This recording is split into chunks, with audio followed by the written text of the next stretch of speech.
1차 아편전쟁의 기원과 영향력에 대해 살펴보는 것은 19세기 중국과 서양 세계 간의 충돌이 어떻게 일어났으며 그 결과가 얼마나 큰 변화를 초래했는지를 이해하는 데 중요한 역사적 주제다. 이 전쟁은 단순히 중국과 영국 사이의 군사적 충돌이 아니라 두 나라 간의 경제적, 문화적, 정치적 차이와 이해관계의 충돌에서 비롯된 사건이다. 전쟁의 기원은 주로 영국의 경제적 이익과 중국의 전통적 사회질서 유지 사이의 갈등에서 찾아볼 수 있다. 19세기 초 중국은 청나라의 통치 아래 자급자족 경제를 유지하며 외국과의 무역을 제한적으로 허용하고 있었다. 중국은 외부 세계에 대해 폐쇄적인 태도를 취하며 광저우를 통해서만 서양 상인들과 교역을 허용했다. 당시 중국은 비단, 도자기, 차 등과 같은 고부가 가치 상품을 서양에 수출하고 있었으며 이에 대한 대금으로 은을 받았다. 그러나 서양, 특히 영국은 이러한 무역 구조에 불만을 가질 수밖에 없었다. 왜냐하면 영국은 대중국 무역에서의 은 유출을 우려했고 이를 상쇄할 만한 대중국 수출품이 없었기 때문이다. 영국은 이러한 문제를 해결하기 위해 아편을 중국에 수출하기 시작했다. 아편은 당시 인도에서 재배되었으며 영국 동인도 회사가 이를 대량으로 생산하여 중국에 팔기 시작했다. 아편은 중국에서 빠르게 확산되었고 중독자가 급증했다. 이는 사회적으로 큰 문제를 야기했으며 청나라 정부는 아편 수입을 금지하고 단속을 강화하기로 했다.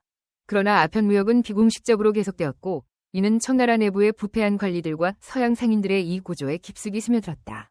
결국 1839년 청나라의 관료 임칙서가 광저우에서 대규모 아편을 압수하고 이를 소각하면서 영국과의 갈등이 폭발했다. 영국은 이를 구실로 삼아 군사적 행동을 개시하였고 1차 아편전쟁이 발발하게 되었다.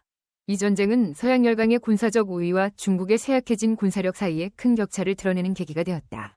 전쟁은 영국의 승리로 끝이 났으며 1842년 난징 조약이 체결되었다. 이 조약은 중국이 영국에 막대한 배상금을 지불하고 홍콩을 영국에 할양하며 상하이, 광저우 등 5개 항구를 개방하여 영국과의 무역을 허용하는 내용을 담고 있었다.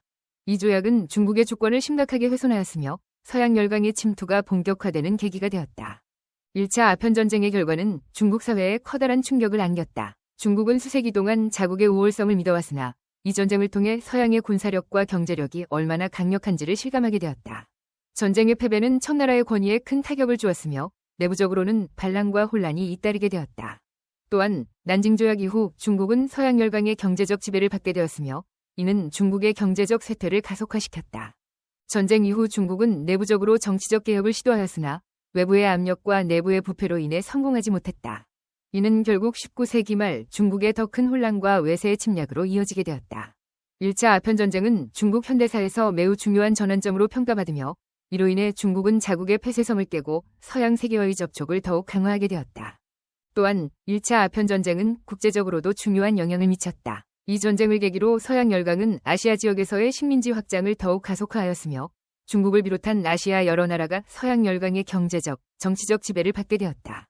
이는 서양 중심의 국제 질서가 확립되는 계기가 되었으며 제국주의 시대의 본격적인 시작을 알렸다.